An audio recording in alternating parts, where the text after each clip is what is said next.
Happy Valentine's Day, everybody. Chris Chavez here with Phandroid.com. You're watching the Android Overload for Thursday, February 14th, and here are your top Android news stories. So apparently there's this thing that's been hitting the internet. It's called the Harlem Shake.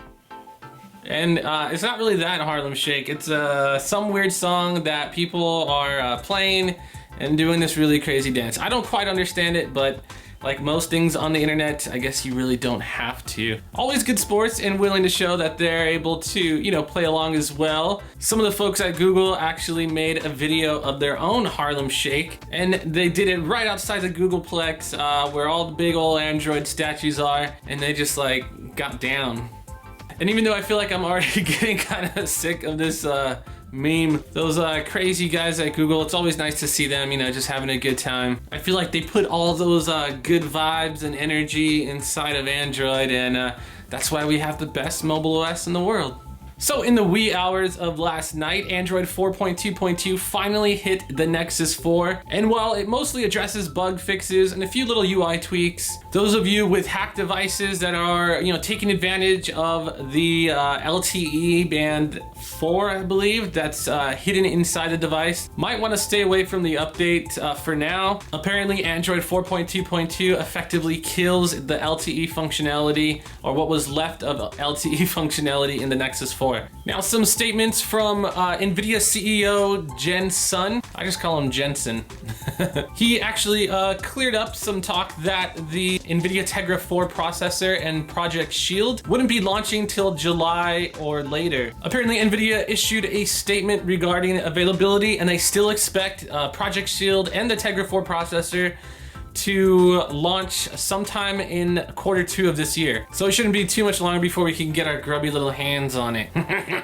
Personally, I'm pretty hyped on Project Shield. The Tegra 4 processor, what I saw of it at CES, actually pretty much knocked my pants right off. It came right off me. And the fact that Project Shield is running a vanilla Android without any UI skins or any of that mess, just makes it all the more sweeter. It looks like Samsung's going all in with the Galaxy S4. There's reports that Samsung is getting ready to produce 100 million units of the Galaxy S4 in anticipation for its launch. It seems like consumer demand for the Galaxy S3 was big enough that Samsung feels like the Galaxy S4 will top even that. And quite honestly, I feel like Samsung should maybe put the brakes on and slow down just a little bit. Maybe pull an Apple and just kind of keep the design of the Galaxy S3 for now. Maybe issue a Galaxy S3 Plus with slightly updated specs like a 1080p display and a better camera, maybe quad-core processor, those sort of things. This would help not to alienate those that just bought a Galaxy S3, and for these third-party manufacturers that are making, you know, accessories, it would help them focus in and target the Galaxy S3 even more. So I feel like things should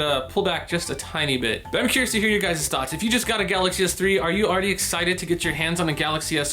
And do you hate it when, you know, something bigger and better comes out, you know, a few months after you just got your hands on the latest gadget? Just let me know in the comments. So it looks like we have more HTC M7 news. The phone is set to be announced on Tuesday, but it looks like our friends at HTC Source have gotten their hands on some intel. Apparently the device is going to launch on March 22nd on AT&T, Sprint, and T-Mobile. There's going to be a 32 gigabyte version of the device and a 64 gigabyte version. 32 gigabyte priced at $199, and of course a 64 gigabyte priced at $300.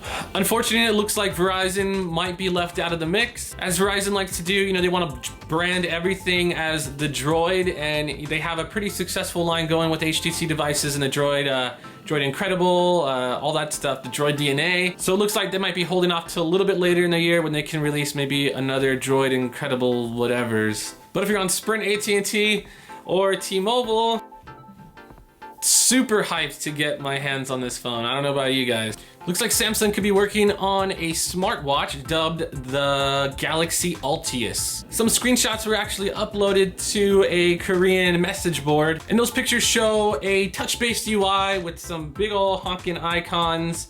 They look similar to live tiles on Windows Phone. Everything is at 500 by 500 resolution, so we can't help but wonder if Samsung is looking to get their feet wet in the smartwatch market. If you've been following technology blogs, there's actually been some rumors that Apple could release an iWatch sometime later this year. So if Samsung got word of this, they no doubt want to beat Apple to the punch. I've actually been looking to get my hands on a smartwatch for quite some time. I'm not really sure what I find so appealing about them. I just think it's really cool to not have to whip out your phone every 5 seconds and just lift up your arm and look to see if you have a text message, swipe it away, do whatever. I would be extremely interested to see this hypothetical possible Samsung smartwatch. All right, guys, so that just about wraps up the Android overload for Thursday, February 14th.